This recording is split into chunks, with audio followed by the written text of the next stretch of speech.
And welcome back to another episode of the Checkers or Wreckers podcast. Ladies and gentlemen, I am your host with the most, Carter Leonard, along with Adam Schwab. And the Professor Prostate. Yep, otherwise known as Swiss, or anything you would like to call him, Professor Prostate or Swiss. That will work for any of us. But yeah, welcome to episode 21, ladies and gentlemen, of the Checkers or Wreckers podcast. Let's waste no time and get into the meat and potatoes of the episode. But first of all, I want to say that the channel has officially reached 2,000 views so far. Pretty decent milestone, wouldn't you say, fellas? It's pretty solid. Yeah. Good area. Yeah, but we are continuing to grow every single day. So without further ado, let's get into the Chicago weekend recap. Before we get into the races itself, can we all agree that this was probably one of the most anticipated weekends that we have ever seen as NASCAR fans in a while? Oh, it was. Yeah. I when I heard the news, I became instantly excited and was just ready for whatever was gonna happen. I was a bit nervous on how it would go, but once I really just saw how the track was and how the vibe was there, I was like, man, I really wish I was there right now. Yeah, definitely. It was just so the fact that I thought there was going to be nothing but chaos, but the track was actually pretty good, and it looks fun to drive, and it is fun to drive. I don't want to hear anything about no passing, because SVG drove from mid-pack to win that race. Oh, yeah. Yeah.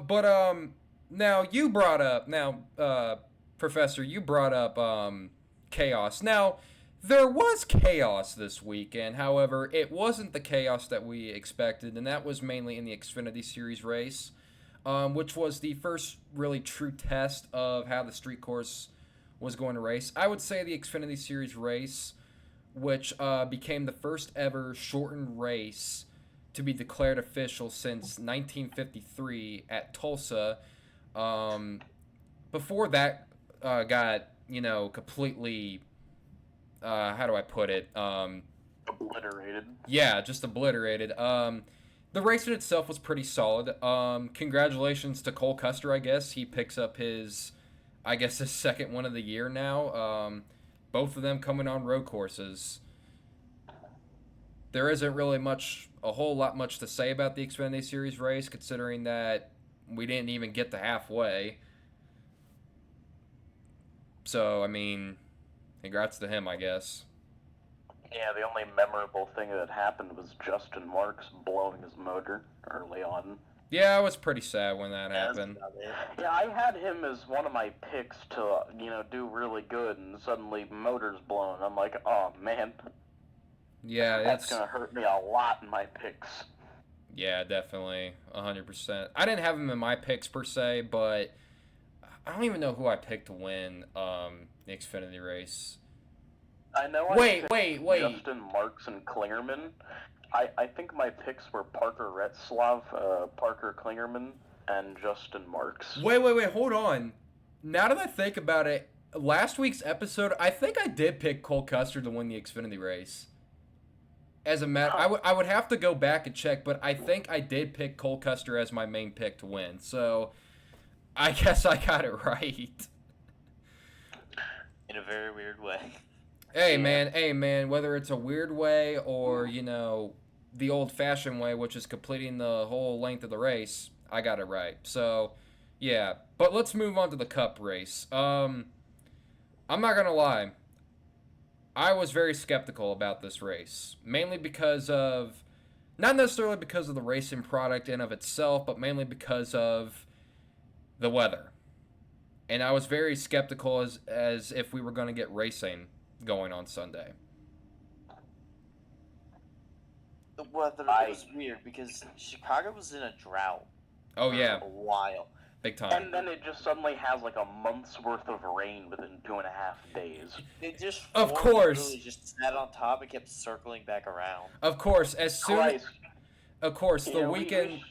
We should take NASCAR out to the friggin' Kyalami circuit in Africa. It'll pour over there. Yeah, I always find like stuff like that weird. Like as soon as NASCAR comes into town, all of a sudden it wants to start pouring rain. Like coincidence? I think not. But let's talk about the Cup race, shall we? If you told me before the season that Shane Van Gisbergen will win a Cup Series race this year, I would have been like, who? Because, like, I'm going to keep it real, people. Before the season even started, I had no idea who Shane Van Gisbergen was. I'm not familiar. Like, I'm familiar with the V8 Supercar Series in Australia and New Zealand, but I didn't know exactly who Shane Van Gisbergen was.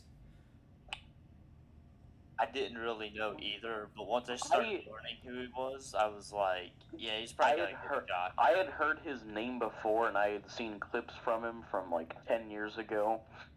The dude drives balls to the walls, and I love it.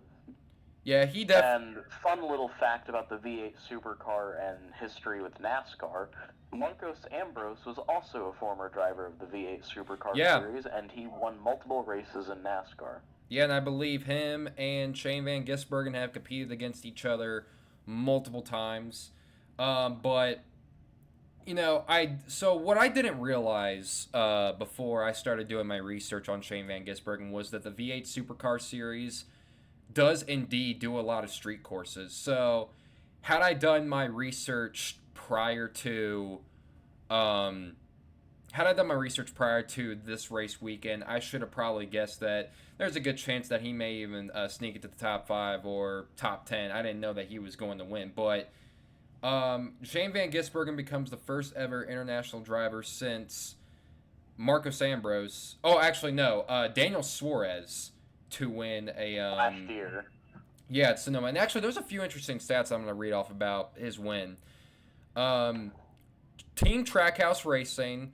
has now had 3 different drivers from 3 different countries win a Cup Series race. You have Ross Chastain from the United States, Daniel Suarez from Mexico, and now you have Shane Van Gisbergen from New Zealand. Each Trackhouse car, that being the 1, 91, and 99, have now each won at least one Cup race. And Shane Van Gisbergen also becomes the first ever driver in 60 years to win in their Cup Series debut. Also, I just realized something. All of Trackhouse's drivers had their first NASCAR wins come on road courses. Oh, that's right! Oh, wow. That's right! Daniel Suarez at Sonoma, and now Shane Van Gisbergen at Chicago. Low-key, I did not realize that up until now. I'm glad you brought that up because I was just like, wait, where did Ross Chastain get his first win? And I'm like, oh, wait, he won at COTA, like, last year. I keep forgetting because... That is so cool. Oh, my God. Trackhouse just has magic at the road course when it comes to new drivers to the team. So, from my understanding, if Trackhouse, when they ever decide to expand to a 3-car team, that other driver, whoever that may be, their first win is going to come on a road course. Potentially Shane Van Gisbergen if he moves to Cup full time. Yeah, we'll get to that. We'll get to that hypothetical in a second. But besides all that, congrats to Shane Van Gisbergen and the entire Team Trackhouse racing team. They went back to back. Obviously, Chastain won at Nashville, and now Shane Van Gisbergen, which a lot of people that I knew weren't surprised by this, but I was definitely surprised because, you know, obviously the V8 Supercar Series and the Cup Series are 2 completely different things. But Shane Van Gisbergen, definitely a wheelman, and I would love to see him in more races in the future. But congrats to him. But speaking of the street course, we got to talk about how big of a success the Chicago street course was. Oh, man. This I is think it was a big most success. viewed Now, race on NBC since the finale at Homestead in 2017. It had 4.6 or 7 million views. oh yeah, it Like, was yeah. That's the this was huge. most viewed race in NBC's current tenure in NASCAR under their current contract since, like you mentioned, Adam, the 2017 Homestead finale, and obviously rightfully so. I mean, this has been, this is something that we had never seen before. I had never seen a street course race in NASCAR before. None of us have. So Yeah. all of us were really skeptical on how this is gonna go. Now there was that pile up in turn 11. Wait, was there 12 turns on this track? I think there was. There were. Yeah. There was the pile up in Second to turn. last corner. Yeah, the second to last corner. I call it turn 11. I believe there's 12 turns on this track. Yeah, there is. There was the pile up, obviously, but other than that, the racing itself, I would say, was pretty solid, to say the least. Now, I'm not going to call this weekend perfect by any means necessary, as it was mainly with the Xfinity Series, how this weekend definitely had some flaws to it. But the Cup race definitely made up for it.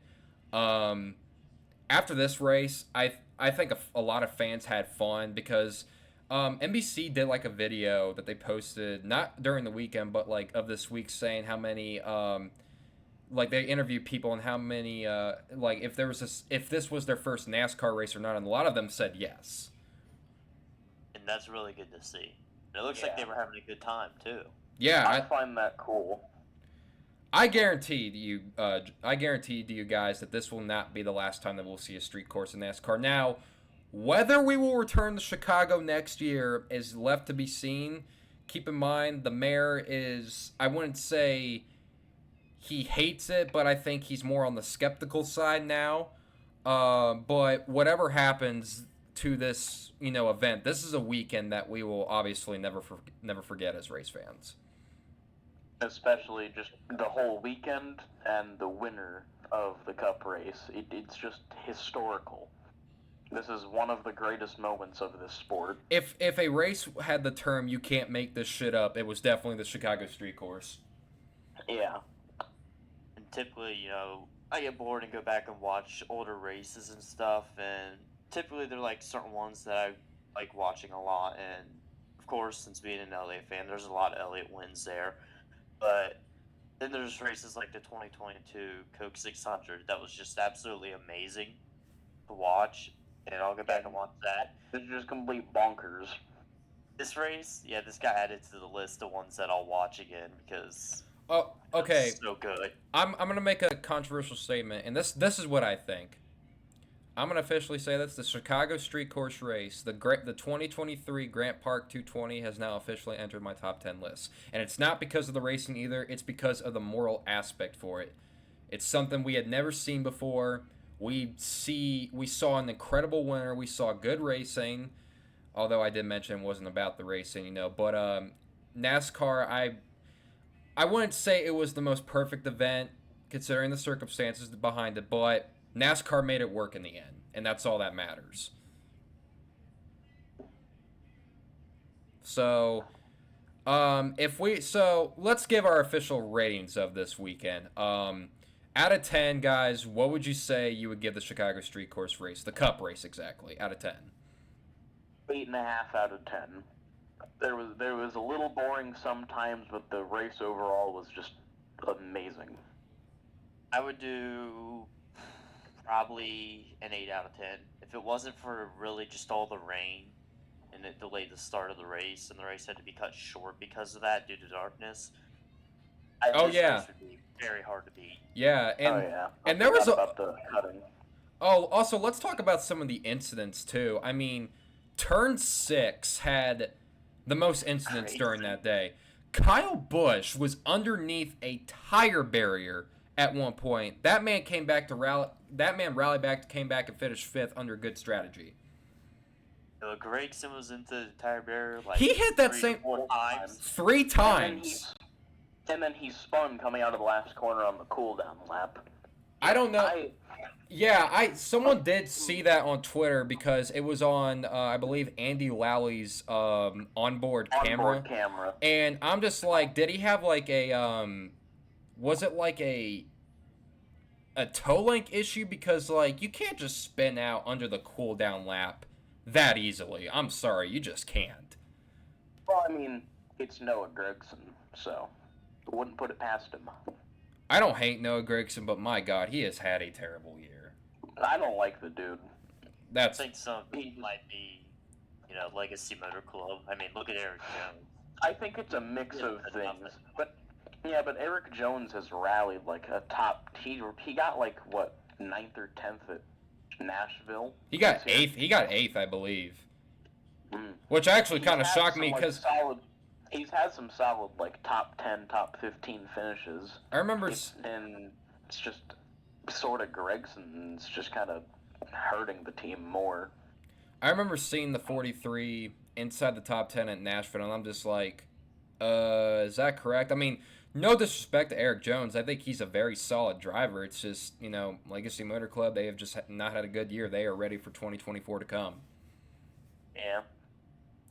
And then the thing is, Noah Gregson's a contracted Chevy driver, so... That is true. I don't know if Chevy would want to let him... Yeah, unless they want to give him another opportunity in Cup or send him back down to Junior Motorsports and get rid of Brandon Jones. Yeah, but that's...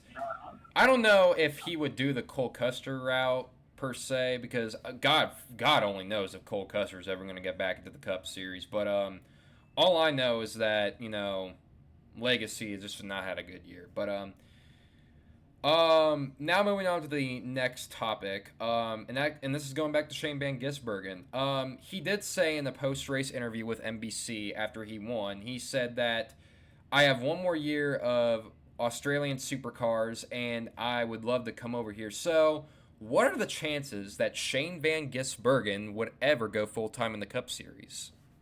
I want to add on to what you said before I answer this. I want to add on to what you said. Go ahead. Over in Australia, a bunch of news and sport outlets were covering Gisbergen's win because it's just big over there. It's a big thing because he's a Kiwi. He's from that area. That's one of their guys. Yeah. Yeah, that is literally their guy. Yeah. And so Gisbergen's team owner, they were interviewing him. And they asked him about the whole contract thing and what Gisbergen said. And his team owner said, if he wants to, I'll let him out of his contract 1 year early. And he said, quote, I won't stop any of my guys from going out of their contract and traveling halfway across the world to drive some other cars. So we could be seeing Gisbergen next year even if he wants to. He's like one of the best team owners. Jeez. Yeah. Gisbergen's a 79-time winner, 3-time champion. Yeah. Took some balls to let someone like that go. Here's what I think about the whole idea of him going full-time in the future. Now, what do I think the chances of that happening? I'm going to keep it 100%, and I would love to see that dude full-time, but it's a 50-50 as of right now. Because... Now, let's look at the positives for a second. If he does decide to go full-time, I believe the 91, well, not necessarily 91, but he is going to Trackhouse. That just seems like a Justin Marks signing to me because, I'm sorry. Yeah.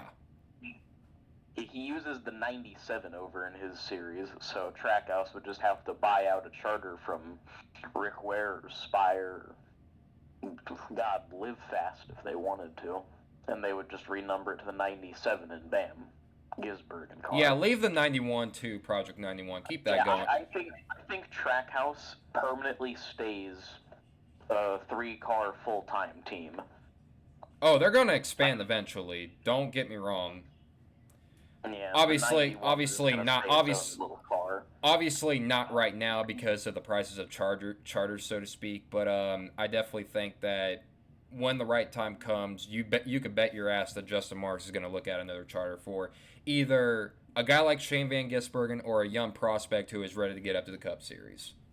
Carson Hocevar could be an He would interesting be. one come Let me tell you, 2026. if you want a young guy, Carson Hocevar would be a perfect fit. I mean, technically, Nice Motorsports and Trackhouse Racing do have connections.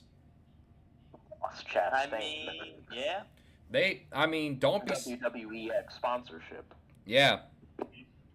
And Justin Marks has driven Nice trucks before. Yeah, he's driving the number 41 for Nice this weekend at Mid-Ohio in the Truck Series. He also did it last year. Which I unfortunately will not be attending to this year, but we'll get into Mid-Ohio later. But no, going back to Shane Van Gisbergen for a second, I have no doubt in my mind that if he ever wants to go full-time, there's no doubt in my mind that Justin Marks or some big-name team would want to snag him up.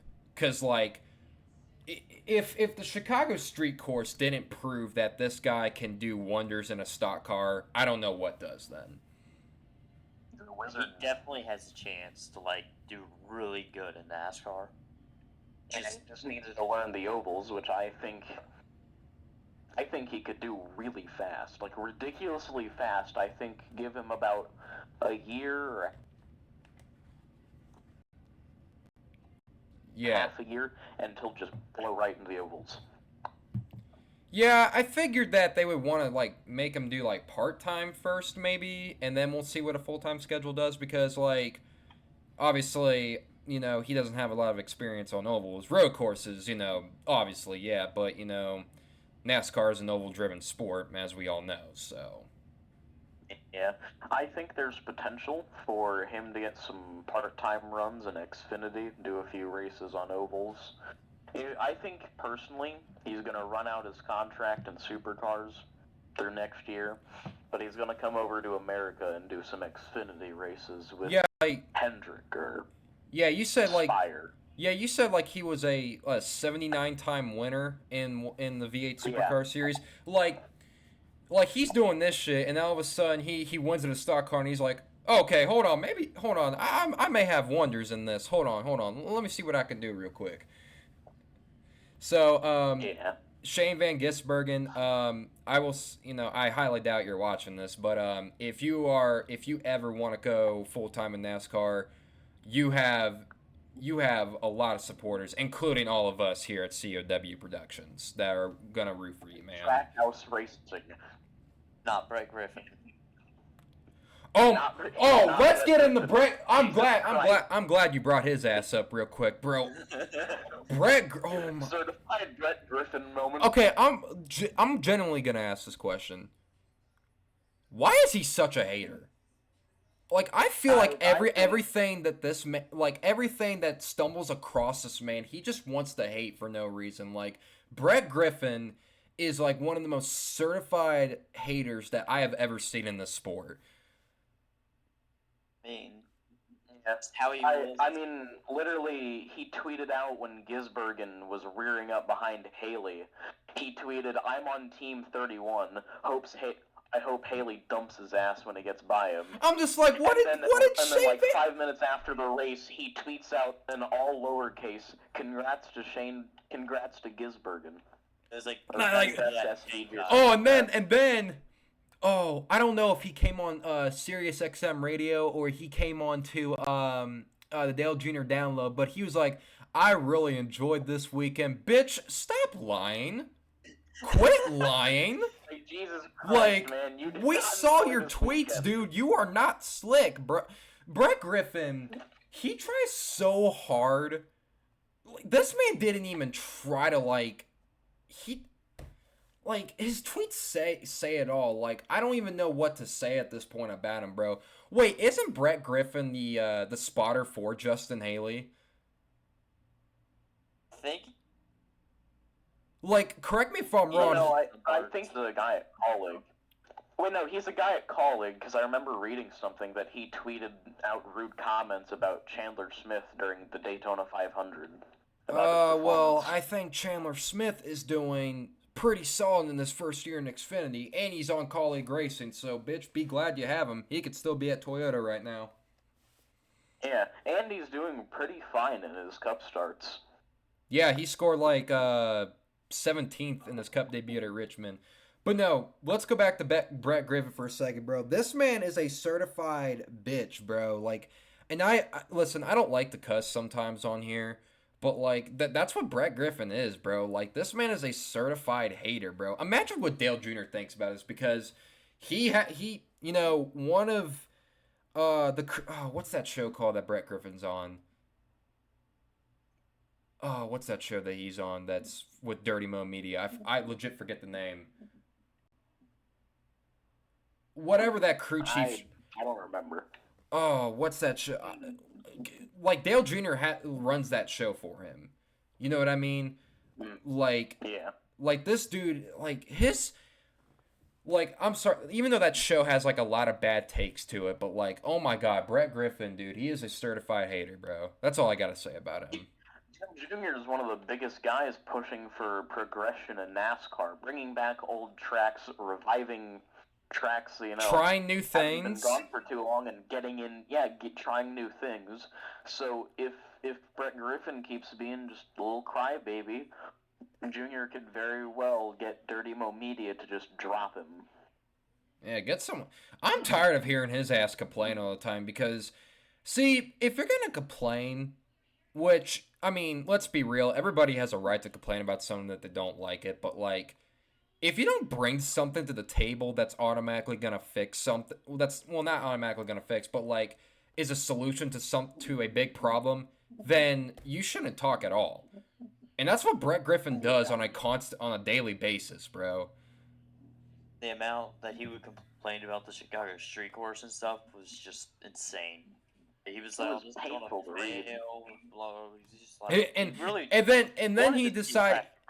And then he decided not to show up because, like I'm just like, all right, well, keep your ass at home then. Don't rain on our goddamn parade because you're in a bad mood, bro. We're out here trying to have a good time, trying to make this shit happen, bro. But, like, come on, bro. Don't rain on everybody's parade like that. I think he might have secretly showed up to that race. It started raining really hard for no reason. I think it was him crying. Low key, that's not a bad now. That's a pretty good analogy. I will give you that. But, like, oh my God, bro, certified hater. That's all I gotta say. All right, I don't think it was possible for one man to hate something that much.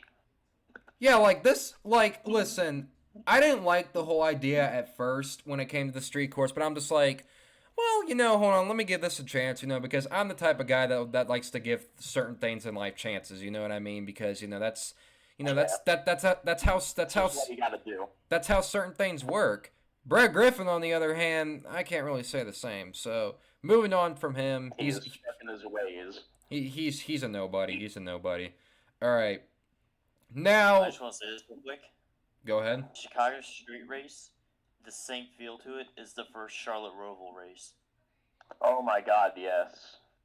Yeah. Like a feeling of, at first, this might not be a good idea, and then you actually get to the race. It made it turn into must-watch TV.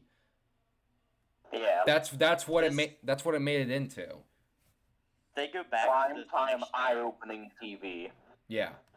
They go back to it next year, I am for sure watching that race. I wouldn't actually think they would, because their contract is for like 3 years, and there's ways the mayor might want to give it another chance. Yeah, the mayor. Who knows? I mean, hey, man, the mayor might, there's nothing wrong with having second guesses. The mayor could probably change his mind and go like, well, you know what, this wasn't actually a bad idea. We were definitely skeptical at first, but at the same time, it's not a bad idea. Now let's move on. Being skeptical is a good thing too. Yeah.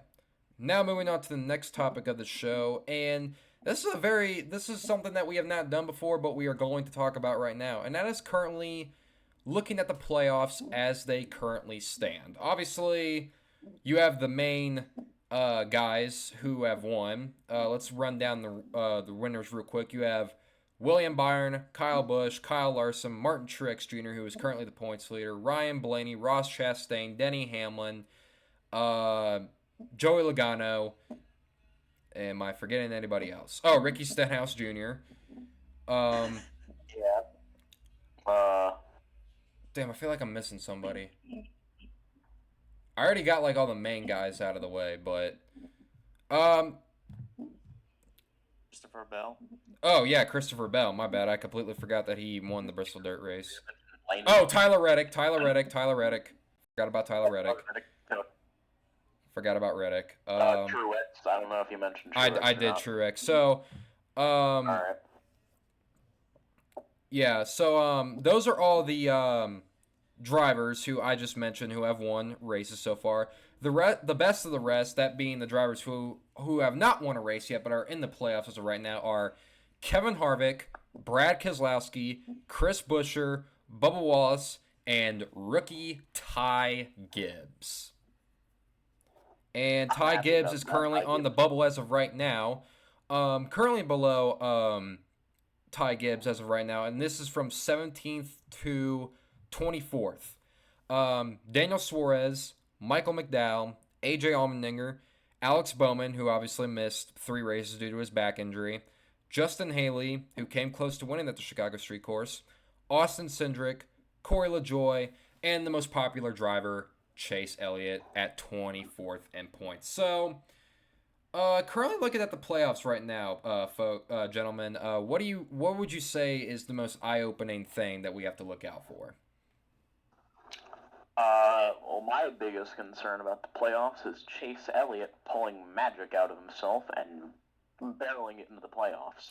Keep in mind, he's 55 points back with what, 8 races left? Yeah, 8 races left. And 2 of these coming races eventually are road courses. Folks, 2, I think he has won at, or at least almost won and at. we are coming up on the track this weekend, where he won at last year, Atlanta. The defending winner there. Yep, the defending summer Atlanta race winner. Granted, Quietly, super speedway racing. Lately, I think he's one of the best super speedway racers in the series. I mean, you always see him up front, always. He's definitely Yep, good. he has. I mean, he has won dual races before, even though that's not really a whole field. You know, he's won at Talladega twice, and he's won the freshly new paved, well, I would say recently repaved Atlanta Motor Speedway. I do believe that Chase can still point his way into the playoffs. You know, obviously, you know, he had his whole leg injury at the beginning of the year, but like you said, I can't tell if that was Adam or Professor that said that, but we're going up on tracks that he has won at in the past. You know, Watkins Glen, that's before the playoffs. You know, Atlanta this weekend. Excuse me, I burped. You know, Technically won at Daytona. Tony at the regular season finale. yeah, like you Really said. close before. Yeah, like you said, Adam, he's a super speedway racer, so Daytona is definitely not out of the question.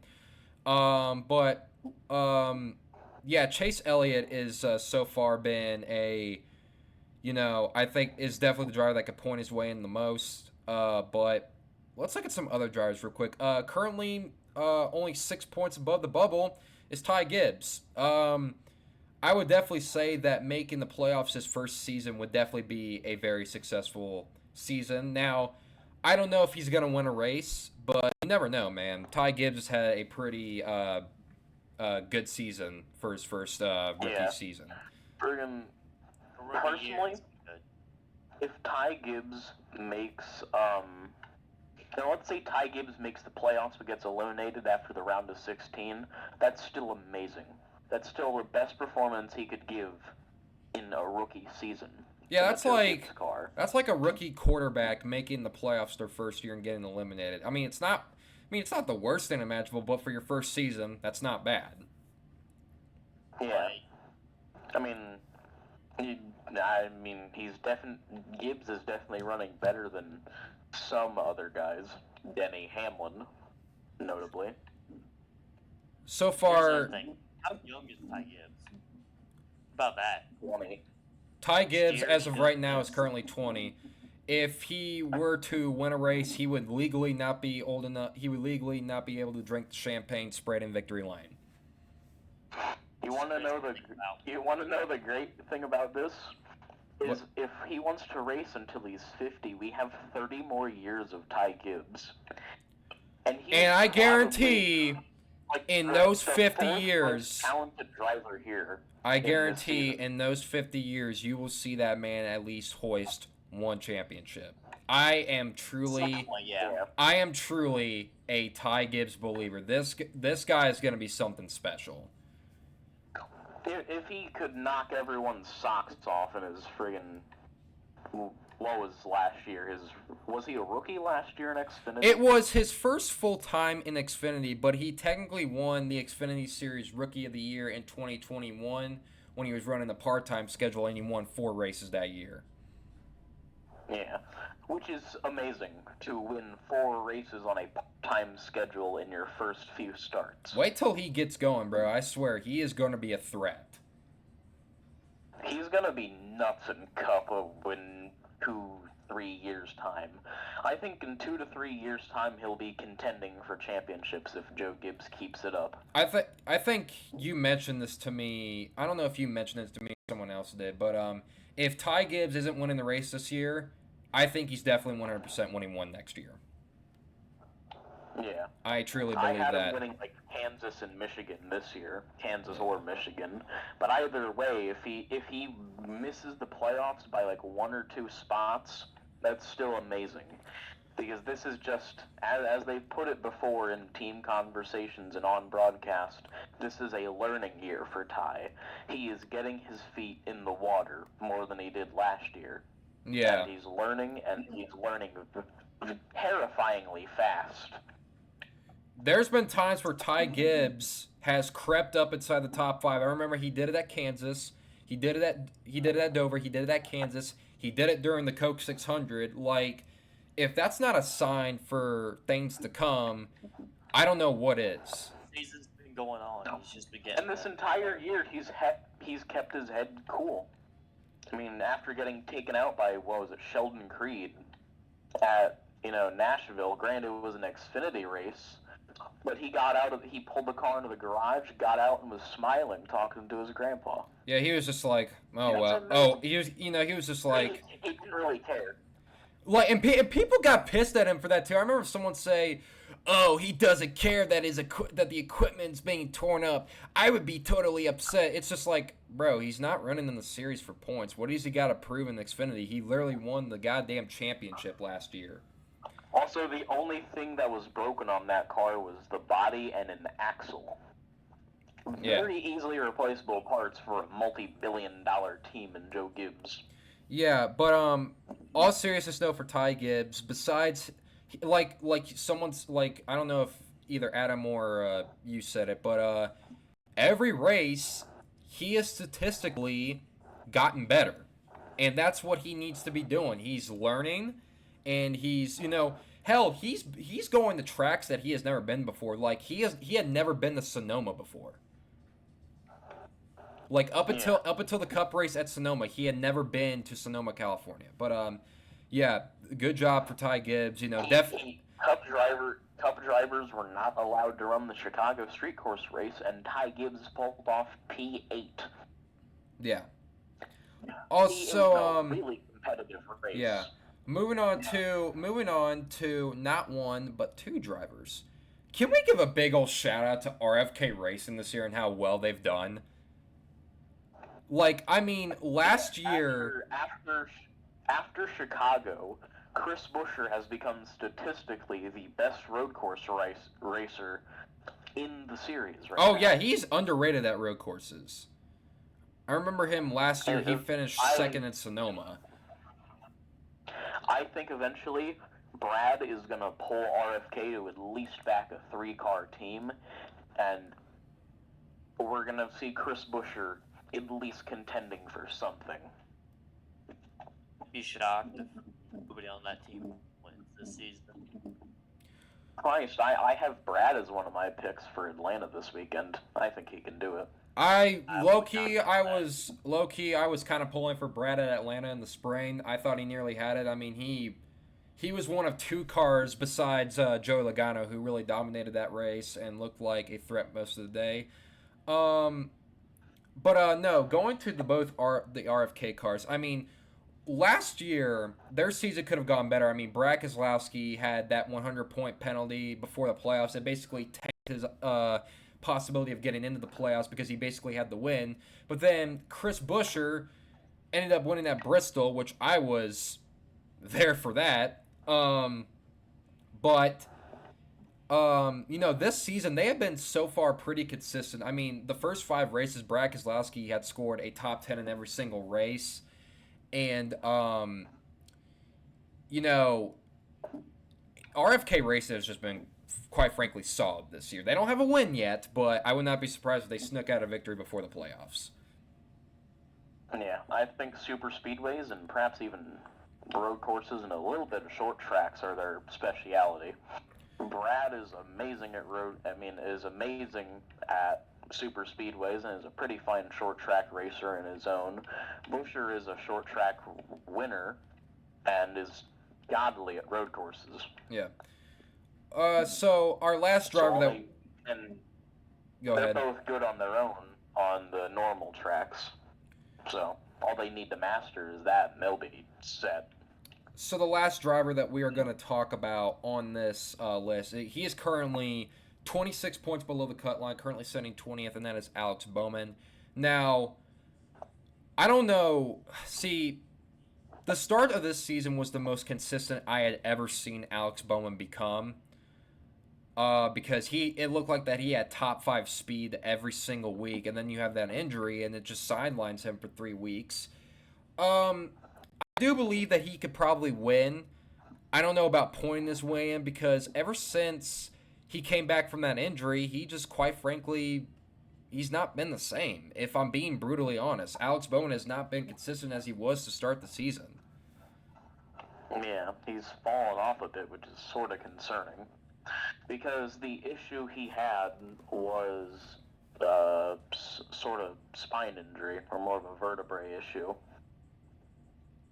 Yeah. Because during that crash, he flipped and broke one of his vertebrae in his back. It wasn't because of the flip, it was because of the way the car landed, because that will shake your body. Yeah. So it probably shook his head and shook his body really bad. Yeah, but glad that he is healthy enough to be back to a race car. But looking at his playoff situation, I definitely think that he has the capability of winning, but at the same time, is that gonna happen? We're coming up on some tracks that, in my opinion, when I think of those types of tracks, the first driver I think of is not Alex Bowman, and there is Pocono, which he has won at before, but that was, I'm not gonna lie, that was a lucky. That was Kyle Larson's race to win. That was a lucky ass win. The MBM car literally dropped something off the car and cut Larson's tire down. I do believe that, like I said, he has the capability of winning, but at the same time, is it gonna happen? It's a big if it's gonna happen.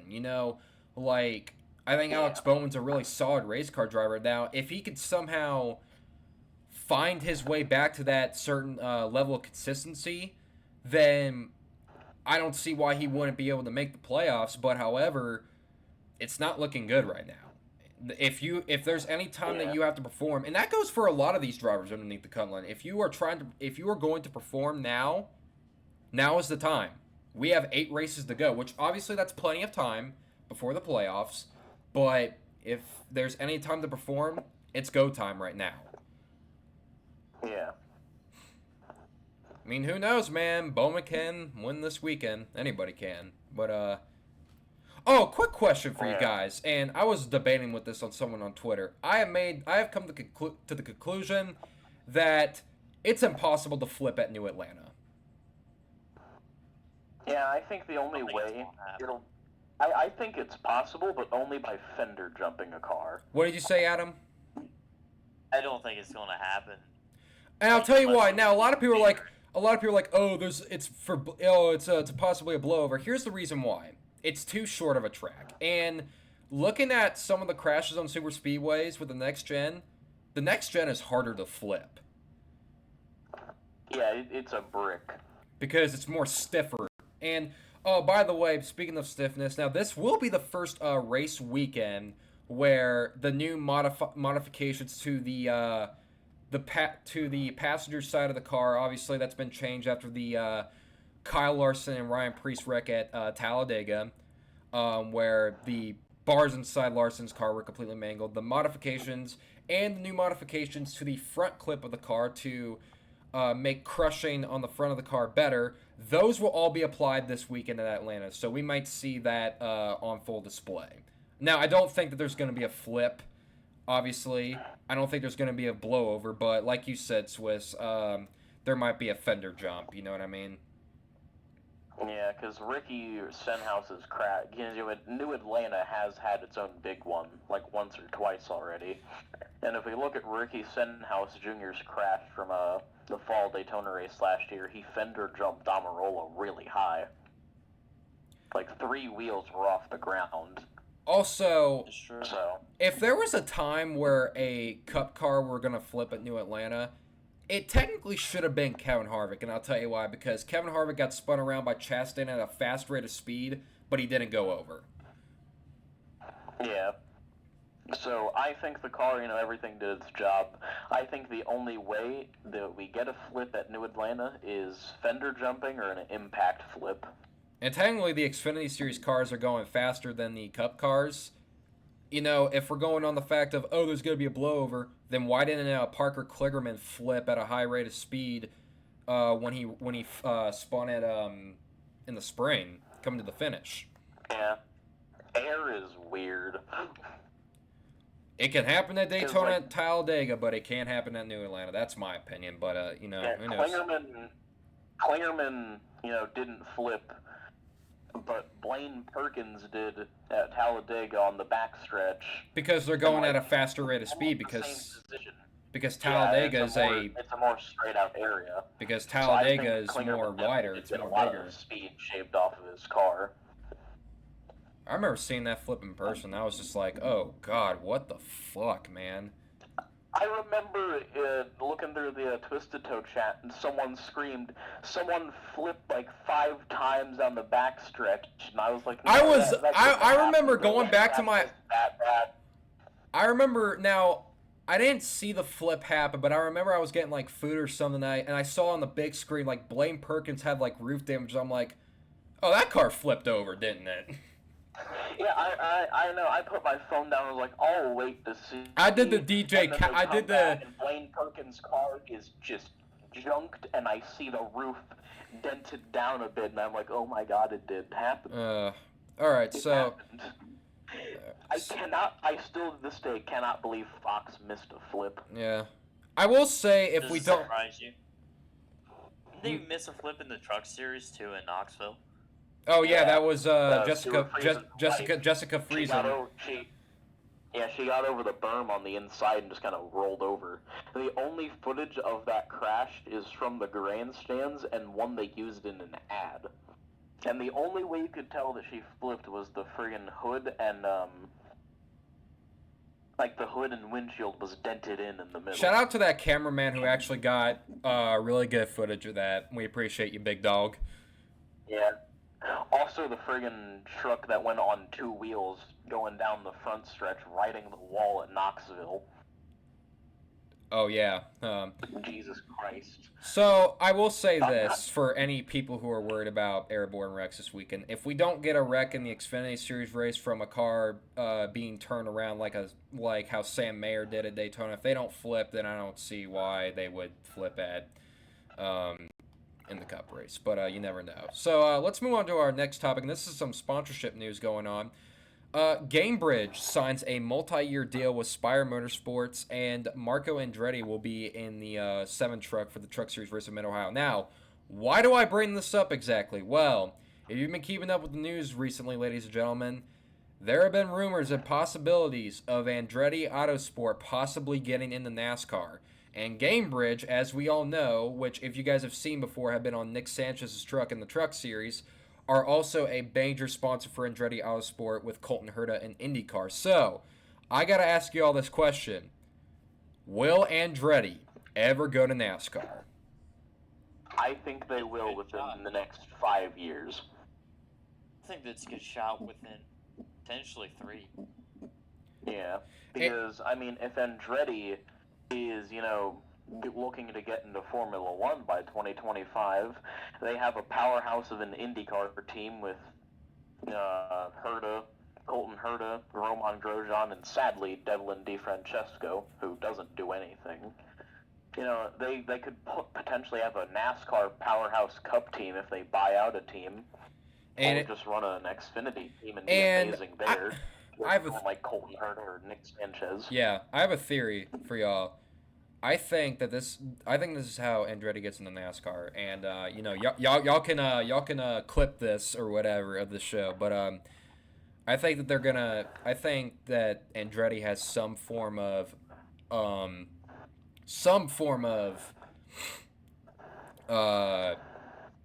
partnership in this Gamebridge deal, and I think that they might buy out one of the Spire charters. Hint, hint. The 77, and buy it, and they'll have an alliance with each other, and Andretti will have an alliance with Spire, and they will the charter that they will buy will be under the Andretti banner, and I believe that will be Nick Sanchez's future home.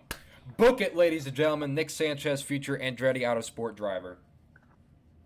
I will be happy if Sanchez gets a Cup ride eventually. He's a really good driver. Should have won Texas earlier this year. He's going to get a win. I can guarantee it. Nick Sanchez is truly talented. Yeah. But, he's a good driver. So, our final... I don't know why, but he just, suddenly became really good at Darlington.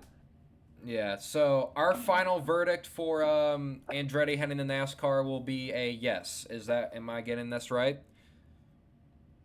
Yes. All right, I think we're all in agreement. So we have 2 more topics to talk about, ladies and gentlemen. That being the first one being looking ahead to Atlanta. So we obviously saw a very clean, I would say a pretty mild spring race and a pretty calm finish. Like there wasn't a big wreck at the end, like most super speedways are. But so do we see the same thing that we did in the spring, or do we see a mess at the end? Do we see a calm finish? I think we get a little bit more of a chaotic race because it's just so close to the playoffs right now that someone like Brad Keselowski or, Austin Cindric, Harrison Burton, someone's going to be desperate. Yeah. So I think we see a bit of a chaotic finish, but nothing like hooking someone right at the line or, anything horrible. I just think we get a bit more of a mess. We might get a wreck at the end, but I'm not thinking that we're gonna get like a catch fence wreck or anything like that. Christ, that would be terrifying. I've always been interested. Listen. I've always been interested to see how a next gen car will take on a catch fence. Listen, if we were going to do that, I think we probably would have already done it by now, because every time we try out new shit, there's always some chaotic things happening, and we're just like, we gotta stop this. This is too fast. Chicago had the friggin' track blocker. Yeah, I mean, if we were gonna have that chaotic catch fence wreck at Atlanta, I think we would have had it the first race by now. Yeah. But no, me personally, I definitely think that we'll see something on the lines of the sprint. Obviously, there's gonna be pack racing, but as for the for the finish, I don't know. It will be a night race this time, ladies and gentlemen. Don't forget that it's a Sunday night race. It's true. That's gonna be cool. This is, correct me if I'm wrong, this is the first time Atlanta's had a night race since 2014, I believe. Jesus. And that was when that was a Casey Kane win too. So yes. All right, so yeah, but that's the looking ahead to Atlanta. So now let's get into the final topic, ladies and gentlemen. That is the weekend picks. Obviously, if you guys are new to the show, pretty damn simple. We look ahead at the weekend races for all 3 National Touring Series, depending on if they are running that weekend, and we look to see who is going to win. So let's look at the Truck Series race, which is at Mid-Ohio this weekend. It is the O'Reilly Auto Parts 150. Before we get into that, Swiss, you were at the IndyCar race at Mid-Ohio. Can you just talk? Can you just talk about a little bit about that? That was really cool, and it was just so neat. I was sitting in the about third to last corner, and you could, coming through that area, because the cars would pop the power down off the second to last corner. I don't know how many corners there are in Mid Ohio, but they'd pop the power down and go right through that last corner, and hearing the engine start and all, just everything, getting to see Roman Grosjean, my favorite IndyCar driver, and it was really cool. And I'd say the coolest thing about that whole thing was while I was walking over to my area, I was in the garage because, wanted to look down at pit road before the race started. Right. Alex Palou just came jogging by. He went on to win the race. I waved at him. He waved back and said, "Hey." So that was really cool. Alex. Wait, you mean to tell me Alex Palou just spawned out of nowhere and was just jogging, just, "Hey, what's up?" Yeah, he was jogging over to his car. Biggest smile I've ever seen. People are waving at him, telling him good luck. It was just so neat. He ended up winning, right, Alex Palou? Yeah, he killed the field. Well, because it was Colton Herta leading, with Graham Rahal in second. Palou had a mess in qualifying at third, which is still amazing. And then maybe 20 laps in, from what I can remember, Palou was out front and was only getting held up by the lap car Benjamin Peterson. So yeah, he was just tearing them up. Yeah. Now I've been to Mid-Ohio before. That was really cool to see. Yeah. Now I've been to Mid-Ohio before. Obviously, it's my home track. I've been there for I've been there. My first trip last year was the Truck Series race. Unfortunately, I will not be there this year. But let's look at the weekend picks, ladies and gentlemen. It is the O'Reilly Auto Parts 150 at Mid-Ohio for the NASCAR Craftsman Truck Series. Last year's winner there was Parker Kligerman. Unfortunately, he will not be in this race this weekend with the 75 group. So we will have a new winner this year. So I'm going to go with Adam first, since this is your return to the show. Adam, who do you think will win the Truck Series race? I'm going to go and I don't know how likely it'll be, but I just want to see it happen because I think it'd be really funny. And I'm going to say Marco Andretti wins the truck race at Mid-Ohio. Marco Andretti, that's not a bad pick. Swiss, who you got? Well, I mean, I think that it would be an interesting thing. I have Carson Hocevar getting his third career truck win. Ooh. He's adaptive, and he's really good.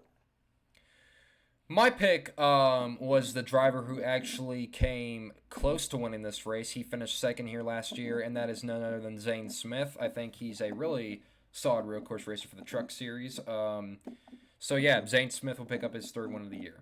Now we get into the Atlanta picks. It is the Alsco Uniforms 250. Last year's winner of this race was indeed Austin Hill. And Adam, once again, who do you have for the Xfinity race? I go with the Junior Motorsports car. I say Sam Mayer wins. Sam Mayer picks up his first win. I like that pick. Not only that, I'm going to say it's by a last lap pass or photo finish.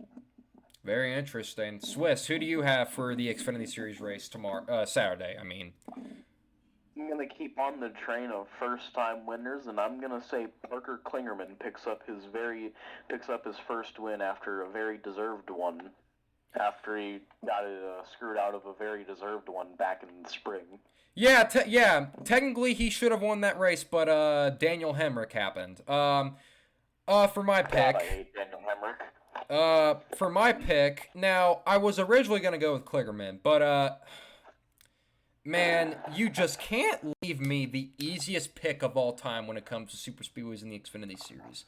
I don't see why this man can't win every single one. And that is none other than Austin Hill, baby!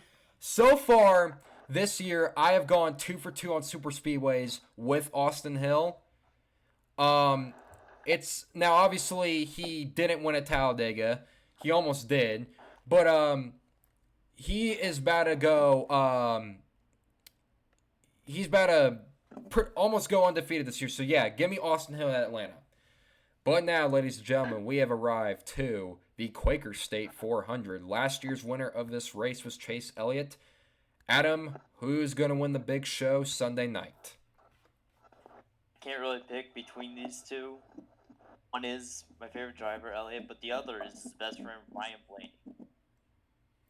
So you have Blaney as your pick? Blaney and Elliott kind of is the two pick. I understand. It's hard. It's hard to pick. Both are really good super speedway drivers, but Swiss. Who do you have winning the Cup race?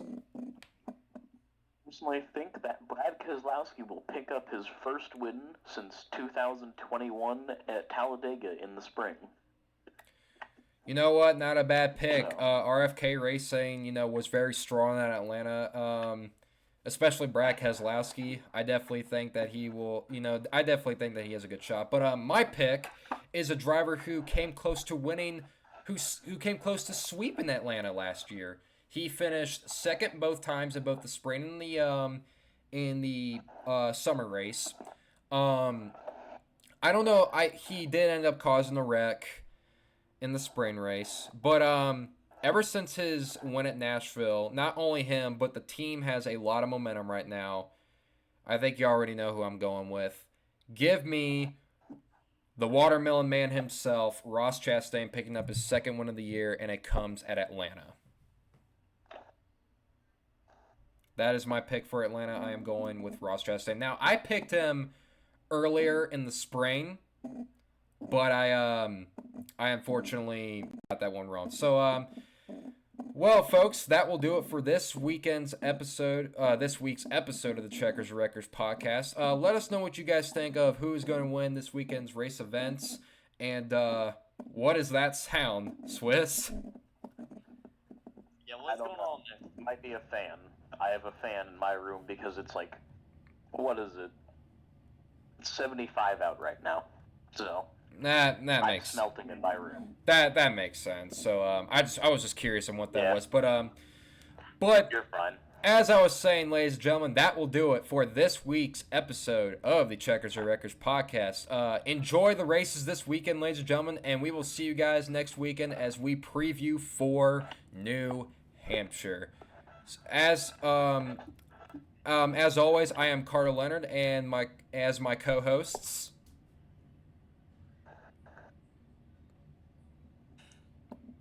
Adam Schwab and Swiss. You guys were meant to say your guys' names. I know. Yeah. All right. My brain gave out. No, it's all good. But anyways, guys, thank you guys so much for watching. This is COW Production signing off, and we will see you guys next week. Bye-bye. Goodbye.